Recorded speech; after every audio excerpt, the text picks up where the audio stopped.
there, everyone. Thank you very much for being here this evening, and thank you for bearing with us while we're a couple of minutes late. I will put my hand up and say that was my fault. I've only just arrived. I've got a 12-week-old baby out the back, and we had a few babysitting issues. But we are now absolutely sorted, and it's really a privilege to be here this evening in this event hosted by the Wheeler Centre. My name is Madeleine Morris. I'm a reporter for 7:30, and I host the Question Time series here at the Wheeler Centre. But we're here tonight to discuss something different, which is the issues raised and the podcast itself, The Messenger from the Wheeler Centre. Can I just get an idea of how many of you have actually listened to The Messenger, at least one episode? Lots of you, some of you not. Okay, so for those of you who haven't, it's wheelercentre.com/The Messenger. There's still more episodes going online, and you can go and download that now. So it discusses, as those of you who have listened to it will know, the life of Abdul Aziz Muhamat, who is a 24-year-old Sudanese refugee born in Darfur. Left Darfur, made his way to Chad, then on to Indonesia, then on to Christmas Island, and he has now been in detention on Manus Island for 3 years with no prospect of any release. Of course, Australia reopened the detention centres on Manus Island and Nauru in 2012 after they'd been closed. The Labor government reopened those in response to the recommendations of an expert panel which had been convened in response to the large numbers of deaths at sea and what seemed at the time like a never-ending flow of asylum seeker boats arriving in Australia. Of course, they have been extremely controversial, continue to be controversial until this day. We've had deaths, riots. At the moment, the PNG government has the Supreme Court has said that the detention centre in Manus Island is illegal, but the people living there, including Aziz, are still very much in limbo, and that's one of the things that we will talk about this evening. So we want to talk about some of those issues that have been raised in the podcast because it's so difficult, it has been so difficult to get information out of Manus Island and Nauru, and that is why Aziz is the messenger, because we so rarely hear any of these first-person accounts of what life is like there, the interminable days, the interminable nights, the deprivation. And so hearing a voice like Aziz has been a real privilege and has given us a real insight, I think, into what life is like there and what life continues to be there for the people who are detained. So how we're going to run this evening is we're going to have a panel discussion for about half an hour with the panel up here. Then we're going to, hopefully, if the communication gods are with us, bring Aziz in from Port Moresby, where he's currently receiving medical treatment. And then we will open it up for about 20 minutes of question and answer at the end. And so please do get your questions ready there. I'm sure many of you will have a lot of questions for Aziz, and we'll bring a microphone to you. So let me introduce the panel first of all. So over at this end we have Michael Green. He's a Melbourne-based freelance journalist. He's the coordinator of Behind the Wire, which is a project telling the stories of people who are in immigration detention, and he has been Aziz's interlocutor for this series of podcasts. John Zammit is a counsellor and he's a former health worker.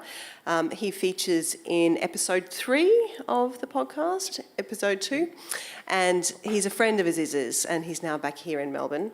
And then Ben Doherty is the immigration reporter for Guardian Australia. He was formerly with Fairfax. He's been a correspondent in Asia for Guardian and the Fairfax Double Walkley Award winner, and he has written extensively on asylum seeker issues.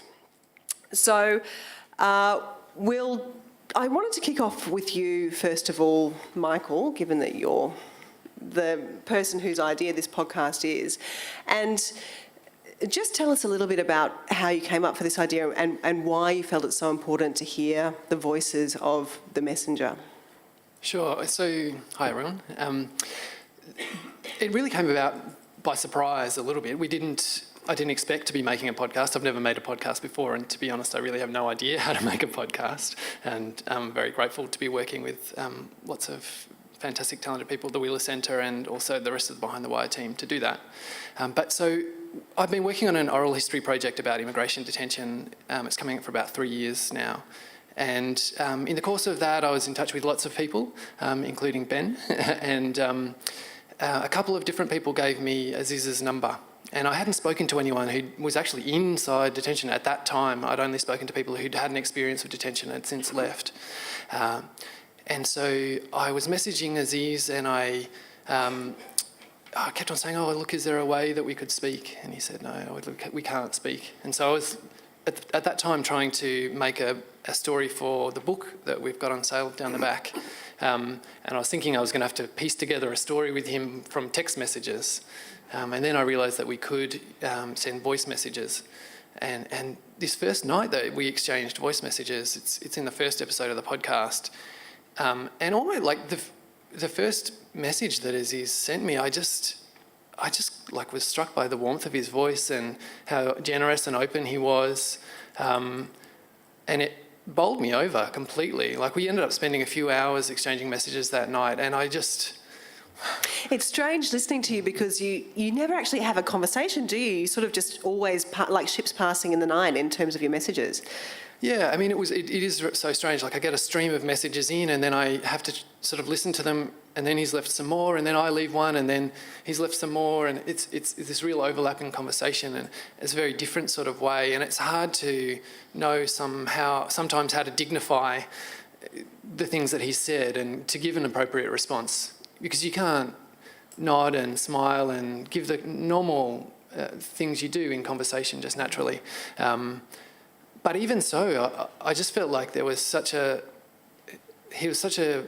open person, and the character of his voice was something that needed to be heard rather than just on the page. And so after we'd been speaking in that way for a little while, we talked about making a radio show out of the clips, and then the project has gone on from there. And this is probably the most extensive, I think, exploration that we've had of a first-person account from someone who's actually been in detention. Yeah, like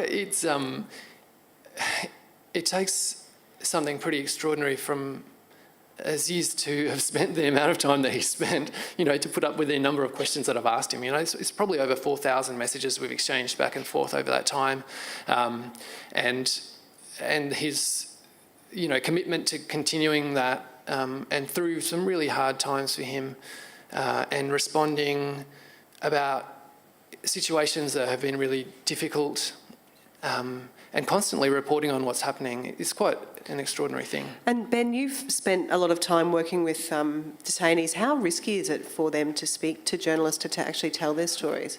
Look, I don't think it's possible to sort of overemphasise just how vulnerable these people are.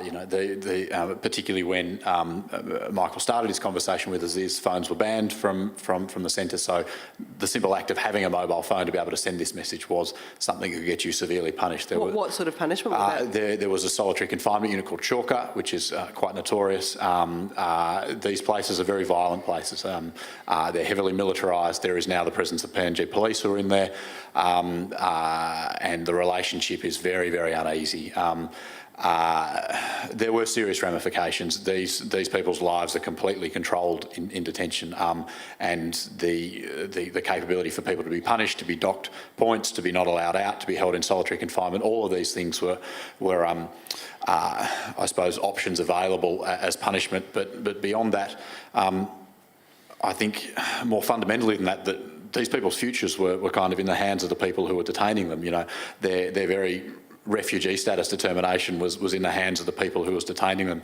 So the entire course of their future was at risk. So there is absolutely, and it's probably diminished somewhat now with as you mentioned, the Supreme Court ruling that the detention centre is illegal and unconstitutional. So the same strictures can't be put, but there is still significant risk for these people and what's going to happen to their future. And just to bring people up to speed, I mean, the latest sort of bizarre thing has been that the Chief Justice of the Papua New Guinea Supreme Court visited Manus Island in the last 2 weeks or so and said there is no facility, but yes, there are still 860 people. This place of 3 metres, steel fences and a dozen buildings or so doesn't exist. It's a figment. So, I mean, some of the legal chicanery that exists to allow that place to exist and to happen in the first place is sort of being repeated here, I think. It's quite an extraordinary position. Can I make the point, and I think this is why something like this podcast has been so important and the message has been so valuable.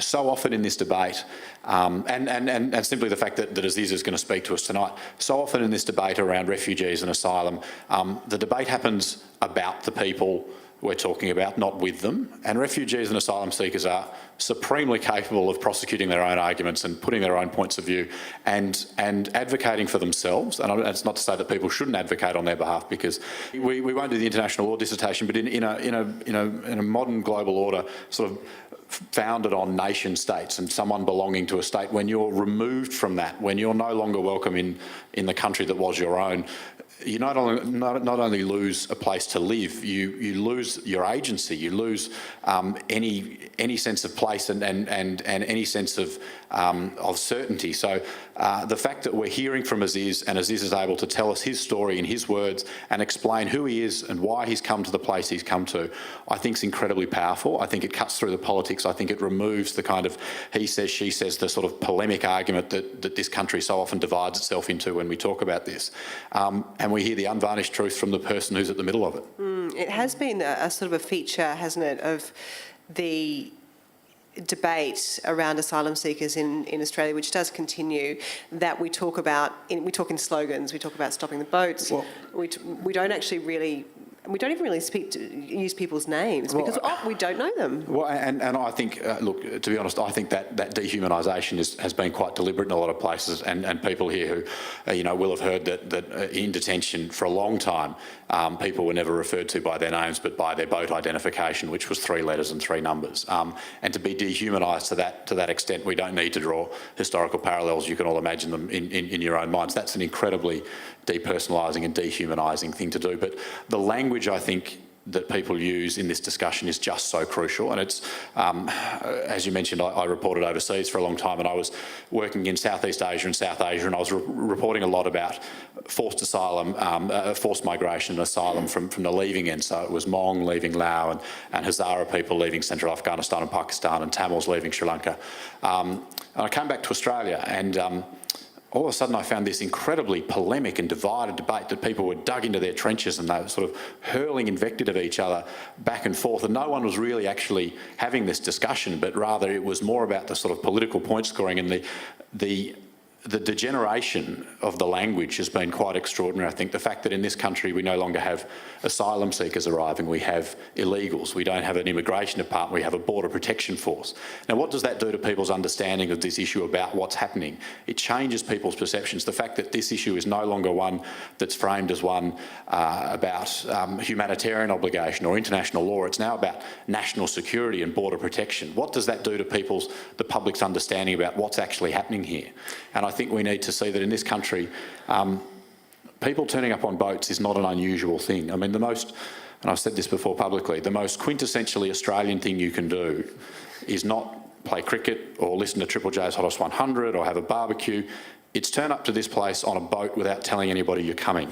This is what happens in this country. So to pretend that this is somehow... But I don't really want to go too much down that rabbit hole, because I would like to talk to John about conditions on Manus for the people there. But I mean, that's not true, Ben. I mean, it's palpably not true. Most people in Australia did not arrive here on a boat. But I didn't say that. I said that this has been happening for a very long time, that this has been happening in its latest iteration since 1976, when the beginning of the exodus of the Indo-Chinese outflow. Before then, we can go back to European settlement in the late 18th century. This is something that happens in this place. And the idea that governments are able to of course, sovereign governments have the right, and sorry, we have got way off track and I'll be very brief. Sovereign governments have a right to control their borders and to do what they can to manage migration flows. But I think it needs to be understood that the forces that push people to migrate are invariably much stronger than governments are to control them. That human beings migrate. It's what the history of humanity is, a history of migration. People get up and move. And of course, it's always better if that can be done in an ordered and controlled and measured way. But very, very often, and we're seeing it increasingly all around the world, that's done in a harried and violent and very rapid way. There is always going to be a ragged edge to migration, and that needs to be understood. John, you were on on Manus on and off for 2 years or so? Yeah, since about 2013 until 2015, yes. And what was the effect on the people who were living there, the detainees, the refugees and those seeking asylum, of that distance and that dehumanisation that Ben was talking about? Do they feel that?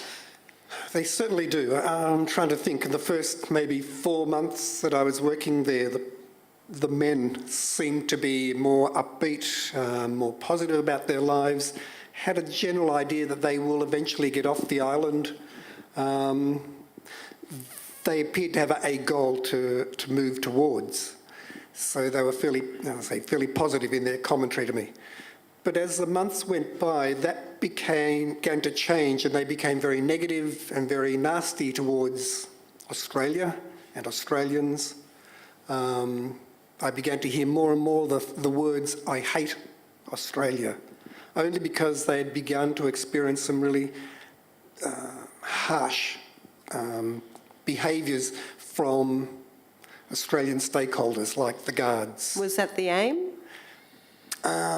I think it is, or what it still is. It certainly was to make their life as miserable as possible from the very beginning right up to today. I didn't think it was initially, but once I landed there, began to walk around, listen to the guys, smell the place, look at the area they lived in, and look at the complacency that the people that were supposed to be, who were supposed to be taking care of this place, realised they were just making life hard for them for no good reason. Toilets were disgusting. There was no hand soap for weeks on end. No toilet. So those little things could be solved within a day, I thought, but they could not be solved for months. What struck me listening to the podcast was when Aziz talked about how they would have to line up for everything. I didn't realise this was the case. You have to line up for soap, you have to line up for... Toilet paper, Yeah. you line up for food, you line up for your medication, you line up for your walks to go out with me, you line up for everything. And you could be kept in that line for an hour and a half, and then there would be angry responses amongst the guys because they were getting hot, tired, annoyed, unsure of when they were going to get their medications from the medical centre. So there was certain prickliness amongst them. Then the guards would come in and ask them to settle, and the way the guards would interact would sort of antagonise them. So there would then be another response, so that you get an angry response, and then there could be a scuffle. And then the guards would clear the place out, and they'd end up not getting their medication, thrown back into the compounds, and another day begins. So I just think that... What does that do to a human? Well, they certainly began to... Well, they had to rely more and more on outside sources and stakeholders. They had little control over very basic things in their life. They couldn't just take a Panadol when they had a headache. They had to apply for a tablet. They had to wait 3 days to get it. Or they had to line up and get the medication at certain times of the day or night. And if something went wrong, they were sent back without the medication, as in a scuffle, or there were too many people and it had reached 8:30 p.m. and therefore that was the end of the session. Whoever was left went back without meds. Or if you had to go and ask for toilet paper before you went to the toilet, that's really dehumanising. I couldn't imagine doing that, going to my manager and asking for a pen every time I need to write something, or a piece of paper. So these guys become a number, and they behave like a number, and they begin to forget their dreams and goals. And one thing that I wanted to ask you as I was listening to your episode on the podcast is, why do you stay there? Why did you go there in that sort of an environment? Apart from being crazy, I was invited by a friend in early 2013. She'd been there for a month and said that IHMS were looking for a counsellor. I'd be fine to do it. And I was looking for something different to do. So I decided to go, but I was also conscious of the language that was being used in the community at the time that Ben mentioned, such as illegals and criminals, economic refugees, and a few other phrases that were being thrown around. And I thought it would be good to find out the validity of these comments from the source itself. So I went there with that in mind, and also in the hope that I might be able to, I don't know, show some sort of hospitality towards these people through my role as a counsellor. Although that wasn't supposed to be my role. My role was to run groups, to listen to people one-on-one, and to do as I was told. And you ended up not being very popular there. Not with the detainees, no, but with the management. I became a little unpopular with my friends in their green uniforms. That was the Wilson's Guards, whom I have an ambivalence towards. But anyway, I would occasionally have disagreements with them in the way they would deal with the guys. For example, one of my jobs was to go on a mindfulness walk, which was wonderful because I was able to take a group of 15 men with me at 9 o'clock in the morning and go for an hour and a half walk outside the compound around a prescribed circuit with a couple of guards behind us and a couple in front of us to make sure nothing went wrong. And every now and again I would try and get an extra couple of men in onto the list.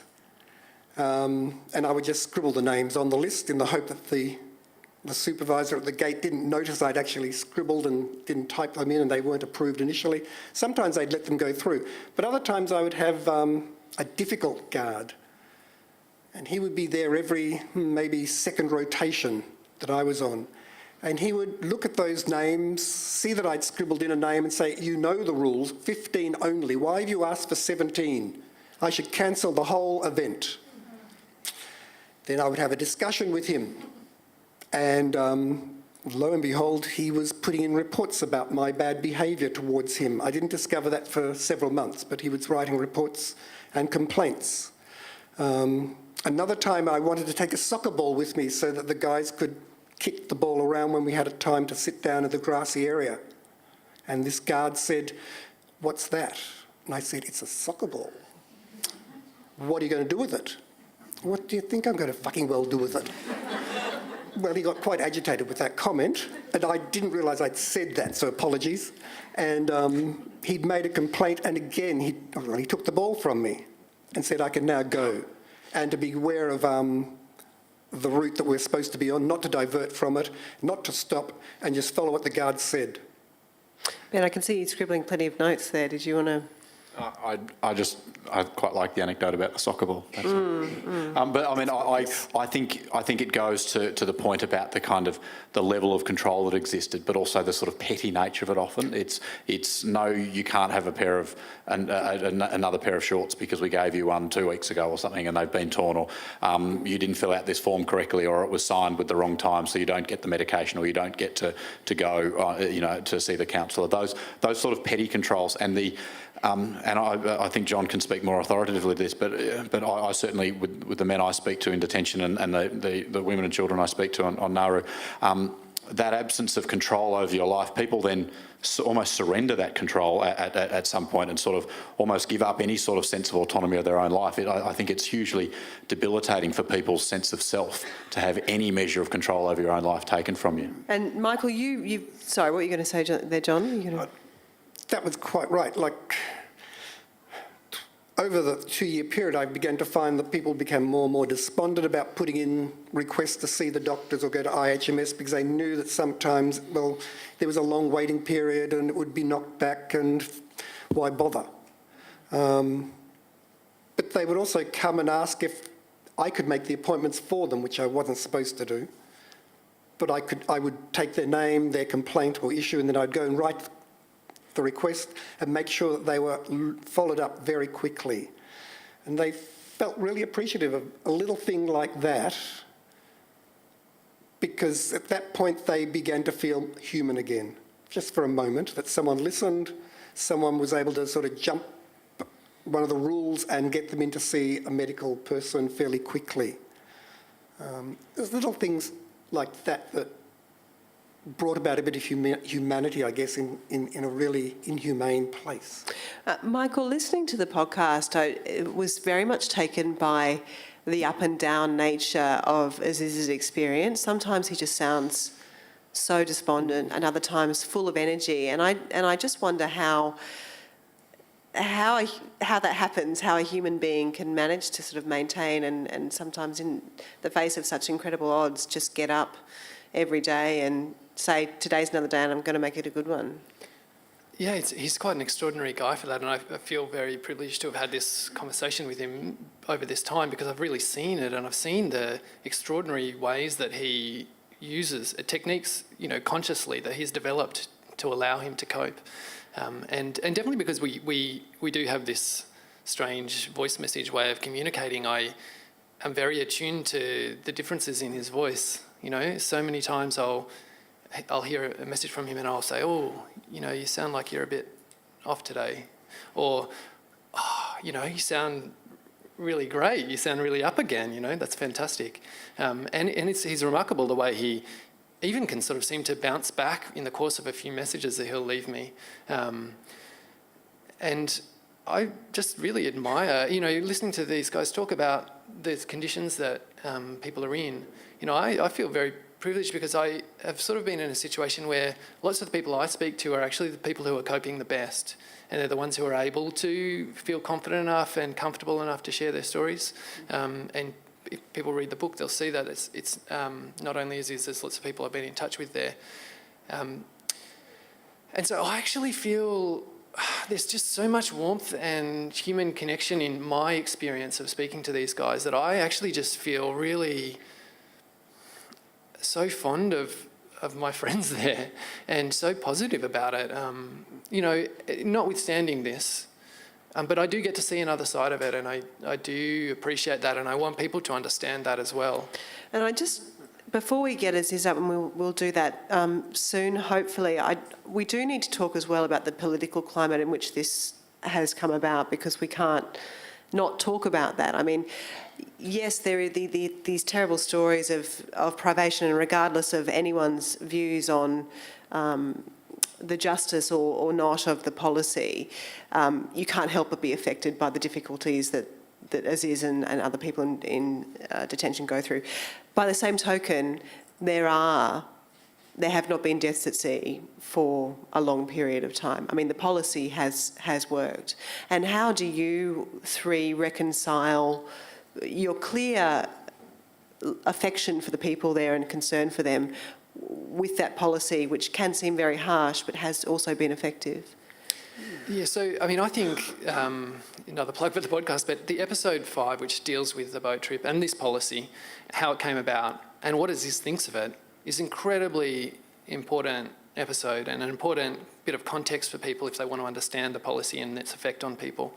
And what we're trying to do with Behind the Wire more generally is basically give the people who have experienced it, people who've got on a boat and come here and then experienced whatever policy they meet, which when they arrive, and that changes dramatically depending on the day that you arrive, to see what they say. And so Aziz speaks very eloquently about the need for a regional solution, about the fact that he didn't have any choice to leave. He wasn't safe in neighbouring countries.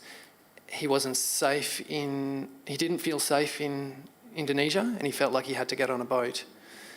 And you asked him at one point, did you ever think about buying a plane ticket? And he sort of said, well, it's just impossible for someone in my, absolutely. in my position. It is a bit of a naive question in some way, but I just don't know, what is the experience of people trying to seek asylum? And he just sort of laughed. It's like, oh, that's a really weird question, It was a great question, because I think I've wondered that, I'm sure many people have as well, many times, why make that perilous journey? Ben, you sort of deal probably of all the panellists most with the political side as well as the on-the-ground reporting. I mean, how do you reconcile those two things? Look, I think there is a danger in treating this as a domestic policy issue, that it's a kind of lever you can pull and you can solve the problem, that there are no more deaths at sea, because people are still moving by boat all around the world. People are moving in this region all around the world. There are Rohingya getting on boat and coming through the Andaman Sea. Australia has a very sophisticated monitoring system towards the north and west of this country, stopping boats and physically turning them back. So boats haven't stopped, but boats are being pushed elsewhere. I think, as Aziz talks about, regional solutions have to be part of the conversation about a genuine solution, because it's a kind of very utilitarian argument to say, well, we've stopped the deaths at sea, so that's So that's our solution. I mean, the counter to that is to punish one group of people to deter another sounds to me to be an incredibly unprincipled thing to do. But the next question the utilitarian has to ask is, well, what if everybody behaved like that? What if Indonesia pushed the boats back? What if Malaysia did it? What if Thailand did it? Where do these boats keep going back to? What if Bangladesh did it?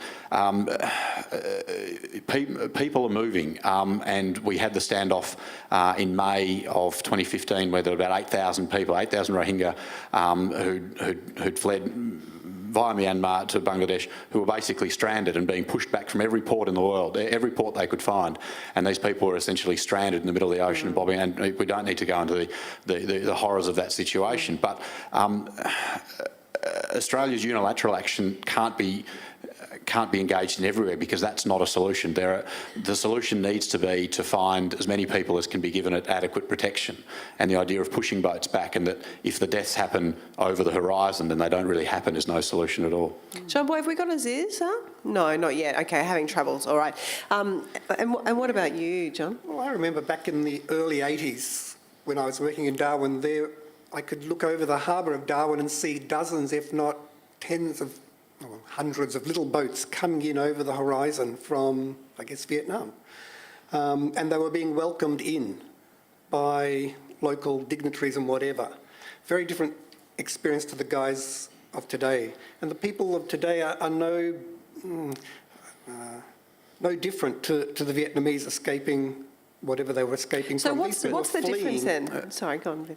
Yeah. So, sorry to interject, and that Indo-Chinese exodus sort of sparked a global and in particular a regional solution, and people might remember the orderly departure plan and the comprehensive plan of action, where boats that were leaving and agreed that if people can be stopped from leaving in a disorderly and dangerous manner, then that should happen, that boats were being intercepted, people were being processed under the auspices of the UNHCR and resettled. And over the course of 30 years, 2.5 million Vietnamese were resettled all over the world. Many in Australia, many in the UK, the largest number in the US. So regional solutions have worked before. We don't need to reinvent the wheel on this. But the idea that it's some sort of unilateral domestic policy, that the Australian government pulls a lever or puts an armada up around the north and west of Australia and the problem is solved, I think is naive. Sorry. The other point too is that the people that are left on Manus Island are really angry about that policy. One, because they came on a boat with a large number of other people, but only a small percentage of each group of those people on the boat were taken to Manus or to Nauru. Most have come into the country. They're now on community detention. And they don't understand, the guys in Manus don't understand why they're there and they're being used as a punching bag of some sort by our politicians. They don't see how they are stopping the boats or how they are stopping people dying at sea. I can't quite understand it either. I think it has more to do with the fact that the Navy is out there patrolling and we've got better systems. We've got this iron circle around the north of Australia now. Thank you. But the link is very often and loudly made between, we need these offshore detention deterrents. These people need to be punished in order to deter others from getting on boats, and I'm not sure that link exists. So, in terms of a regional solution, just while we're on the subject, I mean, there was recommendations by that expert panel for more of a regional solution, but those don't seem to have been enacted at this point in time. Is that something that's on the cards as far as any of you know, or is that going to change? And if not, why not?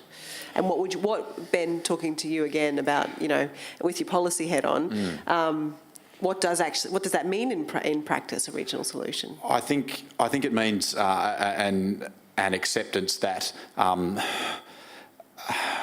Australia's going to have to do more. I mean, and accept more people. There are sort of somewhere between 10,000 and 14,000 people in Indonesia at the moment who are asylum seekers. These are the ones who we're regularly told would get on a boat again if that was an opportunity.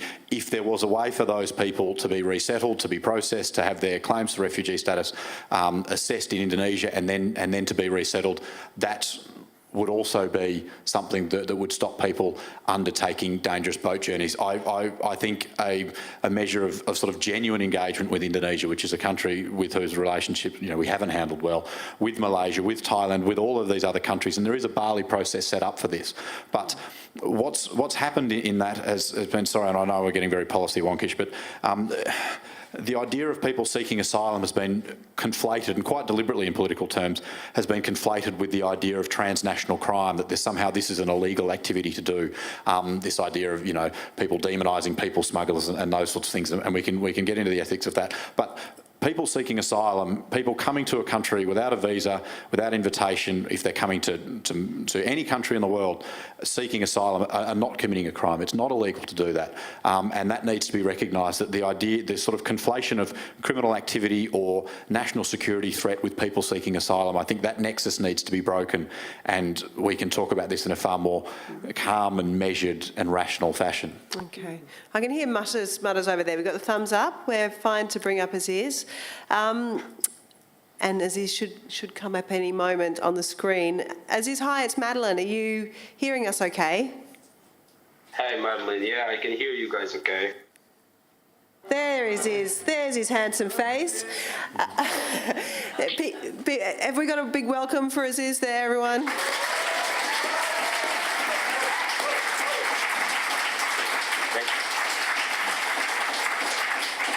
Thank you, guys.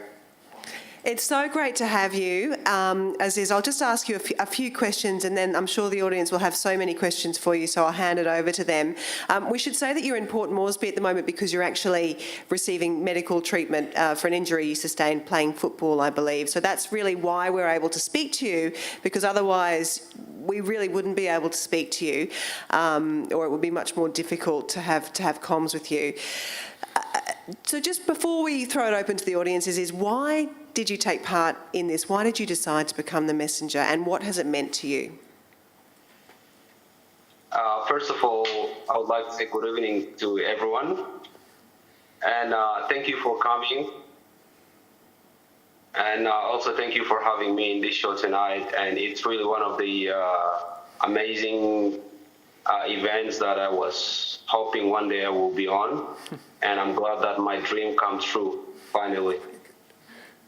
So let me get back to your questions. The reason why actually I decided to be the messenger, because I felt like deep inside me I've got the courage and I've got enough to give to other people who are in need of it. Although the environment that we were in is not really supportive environments, but I create a kind of environment for myself to be a messenger, to be the person that can deliver the message instead of the other people. I realize that we are not actually, all of us, we are strong enough to take this kind of opportunity and to sustain our fighting for 4 years. But for myself, I felt like just deep inside me that I've got this kind of strange, and I can able to sustain the fight no matter how many years it's gonna be. And that's one of the reasons actually I decided to be the messenger. And also the second reason why actually I wanted to be the messenger, because I can speak more than one language, and it's easy for me to communicate with a different community in the detention center. And also that could be one of the reasons. Well, I think that we should open it up to questions, because we've got 15 minutes left, and I'm sure that there are many people who have questions for anyone on the panel or for Aziz. Who would like to start? Hello, Aziz. I'm concerned that you're going to get into trouble from the authorities for this. Are you going to be at more risk? Hi, thanks for your question. To be honest, I'm in a situation that I feel like I've got nothing to lose, no matter whether I'm going to get in trouble with the authority or not. At the end of the day, I'm just a prisoner, and I have lost everything in my life. So I feel like there's nothing I can lose. So no matter if I'm going to get in trouble with the authority or not, I'm not going to stop. I'm not going to give up fighting for the rest of my friends in the detention center. Got another question down there. Oh, Aziz, we're going back to the lady who asked you the question in the first place. Just wanted to thank you. And one Thank you very much. Thank you. Thank you. Did we have another question for anyone? Yes, this lady down here. Oh, hello. Really great to see you. Is there anything we can do? In the past, we could send letters and parcels to people in Nauru, and at the moment we feel very powerless. Many of us would be happy to send books and things and help you, whatever. What can we do for you? Thank you very much. To be honest, you did a great. And what you guys did, we never expected that to get kind of support and solidarity from you guys. And we really, really appreciate either in Nauru or Manus Island Detention Center for what you guys did to us and what you guys are continually doing for us. And what actually we ask people to do in Australia at the moment is just to spread the words, our words to their friends, and at least to let them know that we are not what the other people think we are. So we are just a vulnerable people, innocent people, and we are just running and looking for a tiny hope, little one, which means protections and safety, nothing else more than that. Another question down the back. Hi, Aziz. I've really enjoyed listening to you on the podcast. My question's possibly a bit of a spoiler for the podcast, but I just really want to know what your outlook is at the moment. Like, you know, on the podcast we've heard from, you know, messages which were probably sent a couple of years ago, but right now you're still on Manus, and is there any signs of your situation changing, of being able to come to Australia or anything like that, or are you just still in limbo? Well, honestly, thank you for listening to the broadcast, and it's really a pleasure that to see a lot of people are listening to the broadcast, and they send me a lot of message over the past few months. And I'm sorry if I brought tears to any one of you guys down there. Let me get back to your question. So, to be honest, there's nothing happened so far. We'll hold on. Sometimes these things come back. You know, it's excruciating I can't talk to him. He's on the screen. I don't get to see him, and he's there, and I don't get to ask the questions. Oh, Michael! You've had plenty of chance to ask him some questions over the years. I just want to say hi. I'll let you say hi if we get him back. It feels like there we go. The blip of communication death. Well, we'll have another crack at it, and we'll see if we can get him back. But it's really strange for you, Michael, is it? Because you've just communicated via these messages, and you don't really get to chat to your mate, because you are mates. You're all mates with him. Yeah, I mean, John probably feels the same as well. Like, it's, you know, you guys just always smile there. It's just he's got such a lovely smile. You're just like, oh, please, I can talk some more. I mean, so this is a spoiler, but I have actually been to Manus Island, and the listeners for the show will hopefully get to come along for the ride with me in future episodes. And so I did get to meet him and have a conversation. So after all that amount of time of having those stilted, you know, text message back and forth, frustrating conversations, we did get to meet face to face. And this goes back to what I was thinking about when we were talking about the harsh conditions in detention, and why my experience has been a little bit different is that when I was there, it was just after the guys were allowed to come out on day leave after the Supreme Court said the detention centre was illegal. And so I set up in a hotel, and a bunch of guys, including Aziz, came out to meet me. And we just had a blast, you know. And that must have been incredible for them, just to meet someone who is from elsewhere. Totally, yeah. A new face. And I mean, I don't want to underplay their situation, because a lot of guys felt like after a little time out, they had to go back because they felt institutionalised and they didn't feel comfortable being out, and they were very nervous about people watching them and very scared about being out on the street. So I can't, say it was all roses. But I did get to just have fun like friends. We went swimming and we ate great food, and Aziz had this, moment of freedom, that the first time he'd been out in that time. So I don't want to say too much more because it's going to make great radio.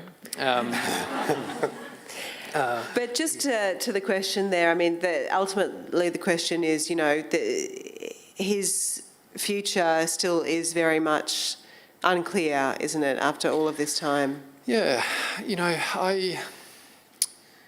I've in the last couple of months, or it was since the US deal was announced, policy even since then seems to, day by day can change. Some new factoid will come out about what some policy person might feel is going to happen and what won't, and then it changes 2 hours later.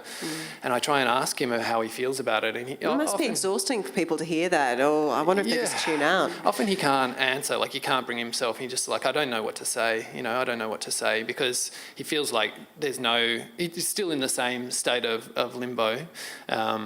He hasn't had an interview yet with the US authorities. Hopefully that will happen. But there's really no clear answer at the moment. And I think he lots of people as well, because he's in touch with people elsewhere. Lots of his friends in the detention centre also ask him about what's going on. They ask him about what the policy is and ask him to give them answers about when they're going to leave. And then I'm asking him, and not just me, but he's in touch with a lot of people. And that is tiring. And when I was there in the early days, one of the main questions they would ask, that is, hundreds of guys through the day or the week would ask me, when are we going to Australia? When do we get out of this place? That was in the first 6 months of being there, and it was an awful question that I couldn't answer, and I used to try and come up with answers and fail dismally. At the end I used to say, don't ask me anymore, it's just too difficult, I can't answer. And it was a very painful situation to be in. You could feel this weight coming from them. John Boy, I take it we haven't managed to reconnect. Okay, all right, thank you. Look, we've got three panellists up here who are also ready for questions. Any more questions from the audience for any of these three? Oh, we've headed down the back, and then there's a lady up the front here who will take next. It might be a little naive, but do you see offshore detention policy changing anytime soon? And is there some sort of consistent action that you feel like is needed to achieve that? Who wants to take that? I think the policy will remain. I think the practice is going to end. I think the government has come to a realisation that it's not sustainable. The efforts to deport men on Manus who've not been found to have valid refugee claims has been stepped up significantly in the last couple of weeks, and I think Australia is putting a lot of hope in the US deal. I'm not sure how much one ought to trust the Trump administration on a lot of things, but on this one in particular. So look, it really is uncertain, but I do think there is a push at the moment to at least clear the detention centres, because they have become so controversial and so difficult politically. Even once they're closed, however, the policy might remain. To your second question, it's not for me to sort of counsel measures of advocacy and those sorts of things, but you live in a democracy, you have a local member, you can write letters, all of those democratic avenues are open to you. If the American plan falls through, is there a plan B? No. No with a but and yes with a maybe are the two short answers. People on Nauru are eligible to go to Cambodia, but I don't think anyone seriously thinks that that's a sustainable measure and that that's a country in any way equipped to resettle refugees. People on Manus, in Aziz's situation, are not eligible to go to Cambodia, so the option for them is to stay in PNG in some capacity. So all the eggs are in the Trump basket at this stage. At this stage, and it's been confirmed, and again, we're getting very policy wonkish, that there are no other, what they call third country negotiations going at the moment. So we're not having discussions with Canada or other countries. There is a standing offer from New Zealand to take 150 refugees a year, but that's been consistently knocked back. In terms of, this isn't going to be a shameless Just plug, bring the but mic a bit closer to you. in terms of what you can do, you can find out a little bit more about, you can get to know more of Aziz's experience. He's got a story in the book that we've just got out, which is called They Cannot Take the Sky. And also we've got a really big exhibition that's on now at the Immigration Museum, also called They Cannot Take the Sky. And it has 2 hours of audio and video stories, vignettes, people talking directly about their experience in immigration detention, both from offshore and people with experience in onshore detention. So that's one place to start, is to find out from people who've had an experience in detention what it was like. Okay, this next question. I'm wondering if the people on Manus and Nauru realise the depth of support they actually have in Australia that isn't reflected in Australian government policy. I might just so there's this one thing that I've come across, which I had no idea about until I started working on this, is just the amazing communication between people in Australia and both those places. And it's really exploded, I think, in the last year when people have been able to use phones more freely, especially on Manus, also on Nauru. There's a lot of people who are constantly, right now, there'll be hundreds of people texting back and forth or messaging on Facebook with each other. So there's a lot of people who are in touch. There's a lot of people who aren't, of course. But there is a sort of a strange echo chamber that happens there where people think that Aziz, before the election, had a bit of a misguided idea of what the election result might be, because he felt like there was a lot of pressure on the government about the situation in Manus Island. And that wasn't my feeling as I was watching the election unfold here. So I think yes and no. It wasn't one of the big issues at all in the election, really. No. And unless we think this is a sort of partisan thing, it needs to be remembered, mandatory detention was initially a Labor Party policy in 1992. It initially had a time limit on it, and I think John can speak to the particular acute difficulties of indefinite detention, which is one of the I think the really difficult elements of offshore detention is no one knows how long you're going to be there. And the longer they're there, the worse their mental health deteriorates. They become more angry, more depressed. They find it difficult to sleep. They find it difficult to cope with just little things in their life, etc. And yes, they do communicate with a lot of people in Australia, but the trouble is they're still in detention, even though the PNG courts say they're not. And they're not free to move around the naval base that they're on. They're only free to move around the confines of the fenced area and then go out into Lorengau where they don't feel safe. So the longer they're there, the worse off they will become, and the more harmed and damaged they will become if they ever come to this country. And I think John makes a really important point. It's very easy to have the policy discussion in the abstract, but we need to remember we're dealing with human beings here and human lives and human potential here. That's sort of, you saw tonight on the screen what an extraordinary and brave and powerful young man Aziz is, and this amazing potential being wasted in detention for 4 years. This man's been on the run for 6 or 7 years. He's been fleeing a war zone. It seems an extraordinary waste of human potential.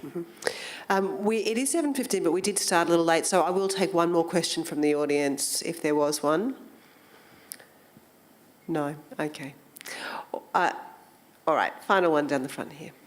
I've just got a comment rather than a question, and it goes to people asking what can we do and how can we make a difference, because I do work in this sector as well.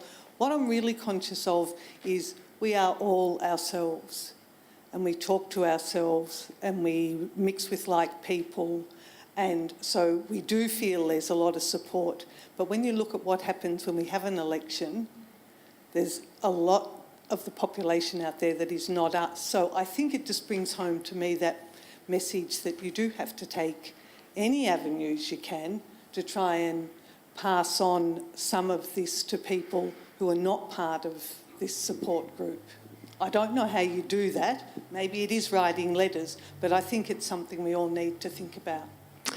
Thank you very much. And we will wrap it up there because it is time, and apologies again for starting a little bit late. We do have copies of They Cannot Take the Sky down for sale down the back from Embiggen Books. There's also 5 more episodes of The Messenger to be downloaded. They haven't all been created yet, but I'm sure if they're anything like the first 5, they'll continue to be absolutely riveting listening.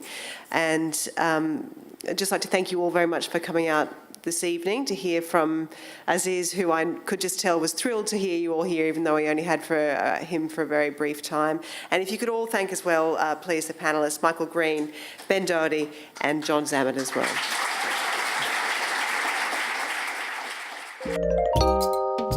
Visit wheelercentre.com for the best in books, writing and ideas from Melbourne, Australia and the world.